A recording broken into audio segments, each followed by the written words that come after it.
Hello again, my darling cupies. Oh, shoot, I can't feel my thumb. Okay, so I have changed outfits. It is still July 4th, but I changed because I might be going to a thing later.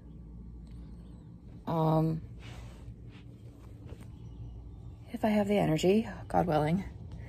Here, that's not a flattering angle at all. Okay, there we go. So,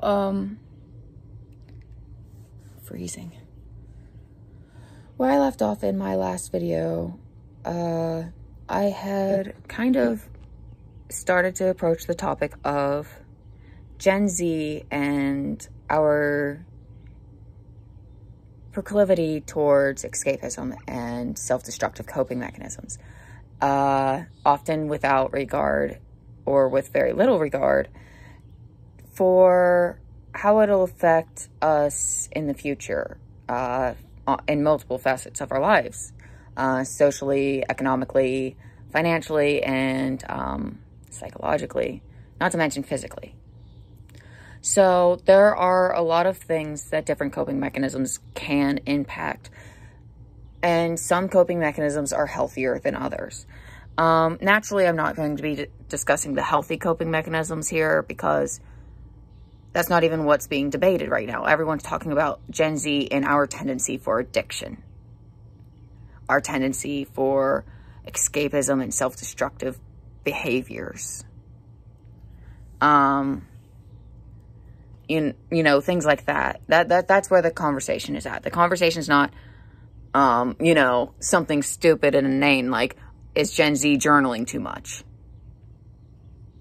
It's not something stupid like that. No, it's Gen Z's gambling and eating like trash and not sleeping, doom scrolling, feeling doomed about the future, struggling financially to top it all off. There's a lot of things in the world around us right now to make us feel incredibly hopeless. And so with that turmoil, and then as well as the fact that mental health is kind of in a really, collectively is in a really bad place right now, from what I can tell, what I've noticed, that all of the strain of the last 5 years has put us in a very interesting place, psychologically and socially, I think. It has got us more isolated than ever, and it's got us turning inward. And as a result, it's causing us to kind of almost implode, to kind of self-destruct, to crumble in on ourselves. And so the question is what do we do about that? You know, where do we take the conversation about coping mechanisms, and where do we draw that line? Where is it too far? And when we think of the conversation of, okay, this today equals living to see tomorrow, you know, when it's that feels like more of a gray area, and it feels more complicated. However, that's not to deny the fact that this is still damaging when it comes to unhealthy coping mechanisms.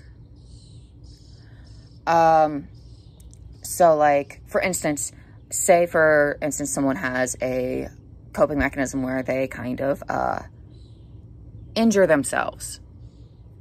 And you know what? Self-harmful behavior is not just the stereotypical where you draw blood, essentially.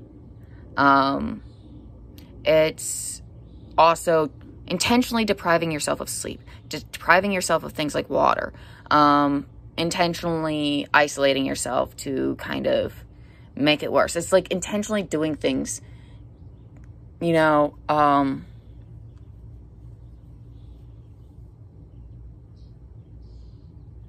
to just damage yourself, really. Self-harmful behaviors can also include even what appears to everyone else is extreme promiscuity. And it could be that that person is just making themselves have sex with people they don't even want to be having sex with, to kind of torment themselves, to punish themselves for something. people also will do this with things like I said, basic necessities, water, food. So there are more ways than just the old slicey as far as self-destructive behavior for coping goes. So where do we draw the line when it comes to these? And when is it just like, okay, that's going too far and that's not really coping? You're, you know, oh, and of course, drugs. Drugs is another one. Drugs and alcohol. That's another self-destructive. Smoking, that too. Forgot about that. I forget that people even consume nicotine because I don't. So I was like, oh yeah, nicotine. I forgot. Everyone's like, the cigarette, closer to death now. Delicious. I've heard people say that while puffing on a cigarette. Like, legitimately. Oh, it's so wild. But no, so it's not even that. It's like, we know that these are unhealthy coping mechanisms. There's self-awareness there, for a lot of us at least. Where there's not denial, there's awareness. And I feel like a lot of us have that self-awareness. And, so I watched a video, actually, I watched a few videos of Herbs and Altars, Dorian. They are possibly one of my favorite YouTubers. I find their comfort in a lot of their content because I can relate to a lot of it. Like, not like completely, but like, yeah, I can relate to some of it, like the internal bits of it, not the experiential bits of it. I think that actually clarifies it a lot better. So they had said in one of their videos that some people, a fully sober or fully recovered life is not possible. And I had seen that, oh golly, I don't even know how long ago I'd seen that or heard them say that, but it has lived in my head rent-free ever since. Because that was actually something I was coming to realize on my own. That what if sometimes the only thing keeping us here is our unhealthy coping mechanism? And what do we do in that situation? What do we do when our escape is the only thing that actually keeps us here? Are we really here? Quite a paradoxical question, that, don't you think? But really, that's kind of an impossible one to answer. I reckon it would depend and vary person to person, case to case. You know? So it just depends on likely the nature of it, right?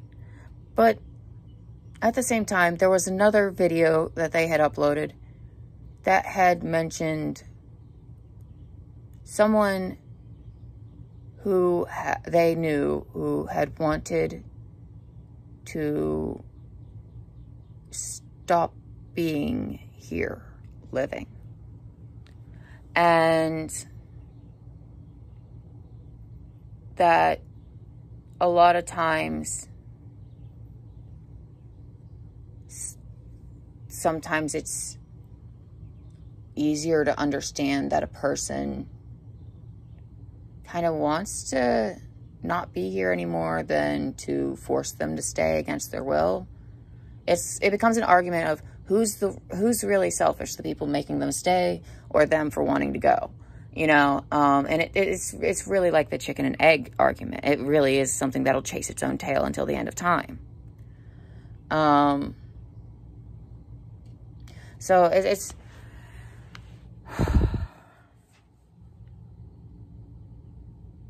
that's exhausting, actually. But yeah, so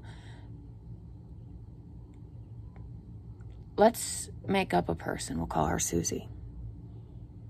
I named her after a stupid giraffe that was on one of my sippy cups when I was a small child. So Susie it is. So Susie, she's really depressed, and she doesn't want to be here anymore.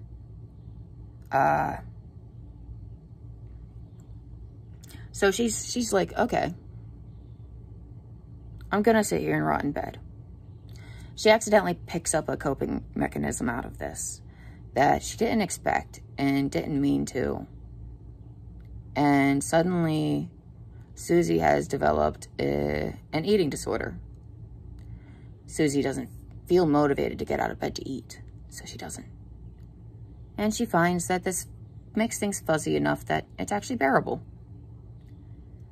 So, invigorated with this weird new hope, Susie goes on a deep dive and decides to learn all the harm reduction. How she can get away with existing in this fuzzy, blissful world, but in the safest possible way. You know,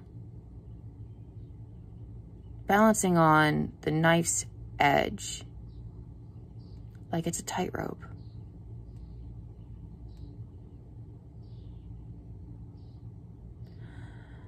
And that is basically how it is to be really like any kind of an addict or mentally ill person, I feel like. So, because all addiction is just maladaptive coping. That's it. It's bad coping. Sometimes it can be more physiologically, but the thing is, you can become physiologically dependent on things that you don't even expect yourself to become physiologically dependent to. Like the old slicey. That sets your brain up for an endorphin feedback loop. So when you stop, that feedback loop of endorphins and such stops. So you experience a very real withdrawal. So, addiction is just coping on steroids. It's just coping in the extreme. Not good coping, but it's coping. That's the thing about coping. There's the categories of it. There's positive and negative ways to cope. There are harmful and non-harmful ways to cope. So theoretically, Susie is playing a long game with death. She knows it. Everyone else knows it. But she's doing everything to be as cautious as possible, though. Because Susie can't bear to be here anymore. So, will Susie play the long game and potentially things will change and she can turn it around and come back to the land of the living, so to speak, instead of being this half-dead girl? Or will Susie just lose all hope and decide that this coping mechanism just isn't worth it anymore and take herself out of the equation altogether? That's kind of questions that I've been pondering, and that's just one example. And Susie covers quite a lot of people that I've actually observed. When the pandemic started, I've actually been watching silently and observing how it has affected okay, so I'm still on Tumblr, as you guys know, but it's not the only place I'm on. I lurk on all the social medias, lurking on forums, Reddit, Tumblr, even Twitter, where people will openly discuss some of their thoughts and feelings with the shield of anonymity in the few rare ports of the internet where it still kind of exists. And so there's a lot more openness in these corners, I've noticed, in Reddit and on forums and on Tumblr. And even on Twitter for some people. So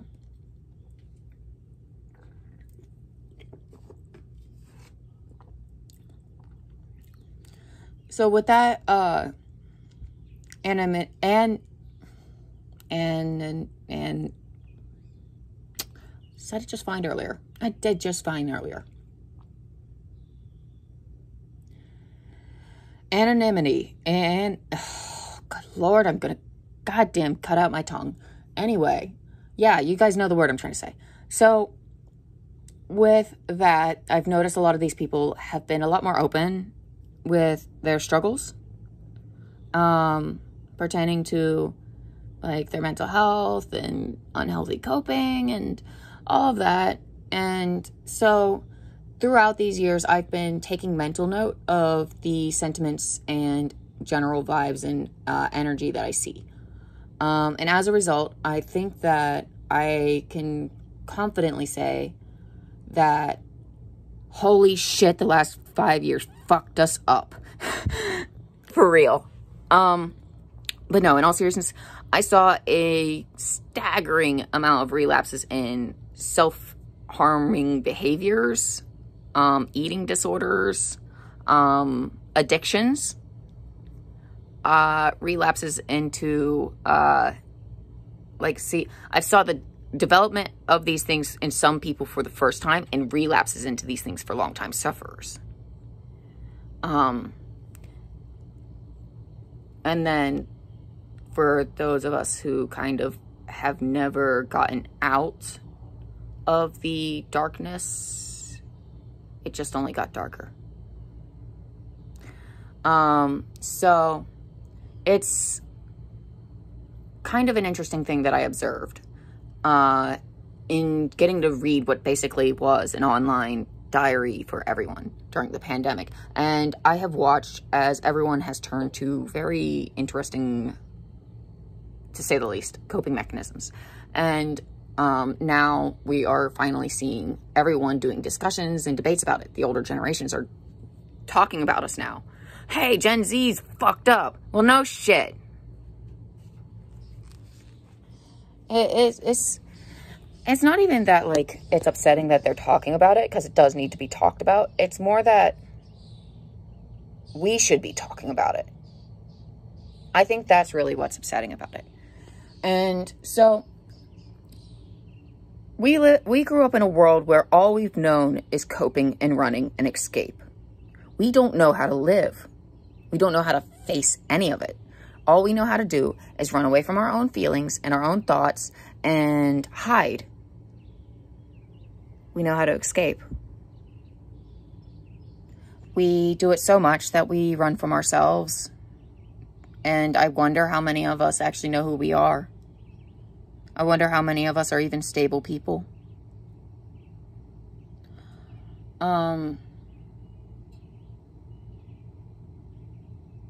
I don't know, but I don't know. I think there needs to be more discussion about it, and discussion around the ethics of unhealthy coping in the name of surviving the now to see the future.